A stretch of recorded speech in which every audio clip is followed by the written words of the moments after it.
आज हम reactivity of alkanes को डिटेल में समझेंगे और ये देखेंगे अल्केन्स किस तरह के रिएक्शन परफॉर्म करता है और अल्केन्स में जो सिंगल बॉन्ड पाया जाता है वो इनर्ट क्यों होता है। Alkanes are paraffin under normal condition they are inert toward acid alkene reducing agents. Alkanes को हम पैराफिन्स कहते हैं। पैराफिन्स का मतलब ऐसे मॉलिक्यूल्स या ऐसा रिएजेंट जिसकी जो अफिनिटी है बहुत कम होती है toward acid alkene reducing agents. अब अल्केन्स इनर्ट इसलिए होते हैं क्योंकि इनमें किसी किस्म का कोई भी डबल या ट्रिपल बॉन्ड पाया नहीं जाता। डबल और ट्रिपल बॉन्ड ना होने की वजह से इनमें कोई भी चीज़ ऐड नहीं हो सकती। Under drastic conditions alkanes undergo two type of reaction.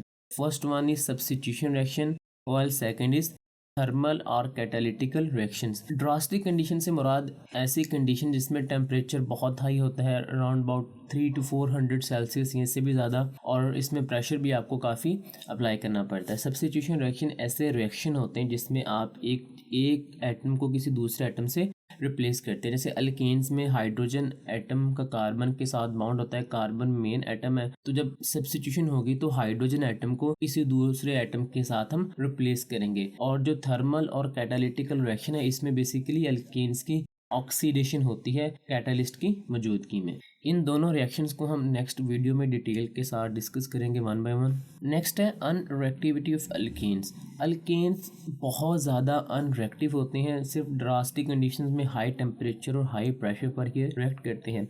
अब अल्केन्स की अनरिएक्टिविटी का मेन रीज़न इनका नॉन पोलर बिहेवियर है। नॉन पोलर बिहेवियर इसलिए क्योंकि इनके दरमियान जो बॉन्ड होते हैं वो नॉन पोलर होते हैं। जैसे कार्बन और कार्बन एटम के दरमियान जो बॉन्ड होता है वो नॉन पोलर होता है, उनमें इलेक्ट्रोनेगेटिविटी का डिफरेंस 0 होता है। कार्बन और हाइड्रोजन के दरमियान जो बॉन्ड होता है उनमें लिटिल बिट 0.3 का डिफरेंस होता है, लेकिन जो पोलर बॉन्ड होता है उसमें 0.4 से ज़्यादा डिफरेंस होता है। लेकिन जो कार्बन और हाइड्रोजन का बॉन्ड होता है उसमें 0.4 का डिफरेंस होता है, लेकिन पोलर बॉन्ड के लिए 0.4 से ज़्यादा का इलेक्ट्रोनेगेटिविटी का डिफरेंस होना चाहिए। तो हम कह सकते हैं कि कार्बन और हाइड्रोजन के दरमियान थोड़ा सा इलेक्ट्रोनेगेटिविटी का डिफरेंस होता है, लेकिन जो ओवरऑल अल्केन के मॉलिक्यूल्स होते हैं वो नॉन पोलर होते हैं। इलेक्ट्रोनेगेटिविटी में डिफरेंस ना होने की वजह से जो इलेक्ट्रॉन्स होते हैं वो दोनों कार्बन एटम्स के दरमियान इवनली डिस्ट्रीब्यूट होते हैं, जिसकी वजह से बॉन्डेड एटम्स पर चार्जेस डेवलप नहीं हो पाते। जैसे अगर फॉर एग्जांपल हम HCl की बात करें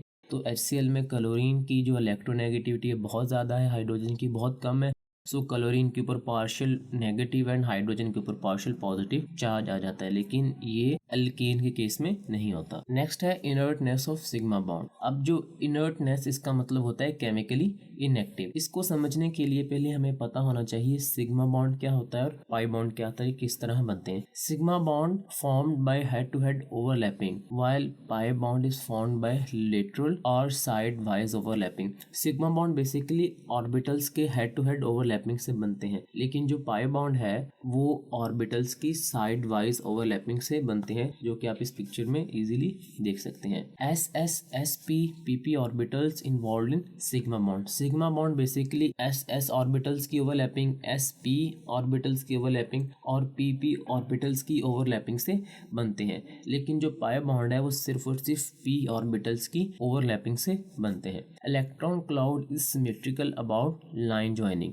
सिग्मा बॉन्ड में जहां पर ऑर्बिटल्स आपस में ओवरलैप होते हैं वहां पर ही इलेक्ट्रॉन क्लाउड मैक्सिमम होता है, लेकिन जो पाई बॉन्ड है वहां पर जो इलेक्ट्रॉन क्लाउड है वो सिमेट्रिकल नहीं होता, कुछ प्लेन के ऊपर होता है कुछ प्लेन के नीचे होता है। सिग्मा बॉन्ड में जो ऑर्बिटल्स की ओवरलैपिंग है वो ज्यादा होती है, जिसकी वजह से जो बॉन्ड बनता है वो भी स्ट्रांग होता है, लेकिन पाई बॉन्ड में जो ऑर्बिटल्स की ओवरलैपिंग है वो वीक होती है, जिसके नतीजे में वीक बॉन्ड बनता है। लास्ट है free rotation occur and geometric isomers are possible. Sigma bond में जो एटम्स हैं उनमें फ्री रोटेशन होती है। ये ऐसे है कि आपके पास एक रॉड है और रॉड की दोनों साइड पर आपने टायर लगा दिए हैं, तो जो टायर हैं वो इजीली रोटेट हो सकते हैं। तो इसी तरह एल्केन्स में होता है, एल्केन्स में सिग्मा बॉन्ड पाया जाता है और सिग्मा बॉन्ड में जो एटम्स हैं, जो बॉन्डेड एटम, वो फ्रीली रोटेट होते हैं और उसके नतीजे में स्ट्रक्चरल आइसोमर्स बनते हैं। लेकिन जो पाई बॉन्ड है वो तब बनता है जब पहले से एक सिग्मा बॉन्ड मौजूद हो। सिग्मा बॉन्ड पहले से मौजूद होता है और जब पाई पाई बॉन्ड बनता है, इलेक्ट्रॉन डेंसिटी कुछ प्लेन से ऊपर होती है, कुछ प्लेन के नीचे होती है, तो रोटेशन नहीं हो पाती और जो ज्योमेट्रिक आइसोमर्स है वो पॉसिबल नहीं होते।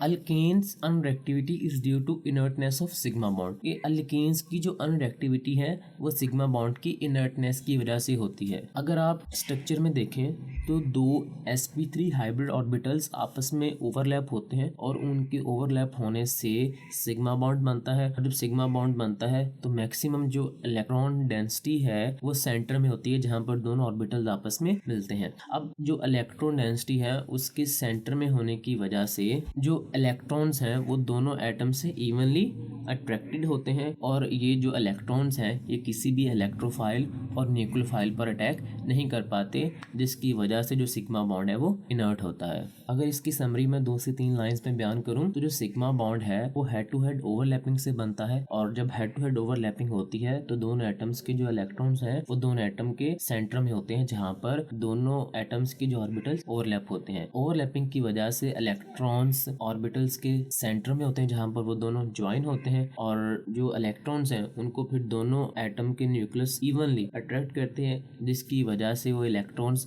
ना तो किसी इलेक्ट्रोफाइल और ना ही किसी न्यूक्लियोफाइल को अट्रैक्ट कर पाते हैं, जिसकी वजह से जो सिग्मा बॉन्ड होता है वो इनर्ट होता है, वो केमिकली इनएक्टिव होता है। और सिग्मा बॉन्ड को ब्रेक करने के लिए हमें बहुत ज़्यादा एनर्जी रिक्वायर होती है as compare to pi bond, क्योंकि ये जो बॉन्ड है ये हेड टू हेड ओवरलैपिंग से बनता है, लेकिन जो पाई बॉन्ड है वो साइड वाइज ओवरलैपिंग से बनता है। उसमें कोई भी जो हम कह लें कि कोई भी फिजिकल पॉइंट ऑफ कांटेक्ट नहीं होता ऑर्बिटल्स का।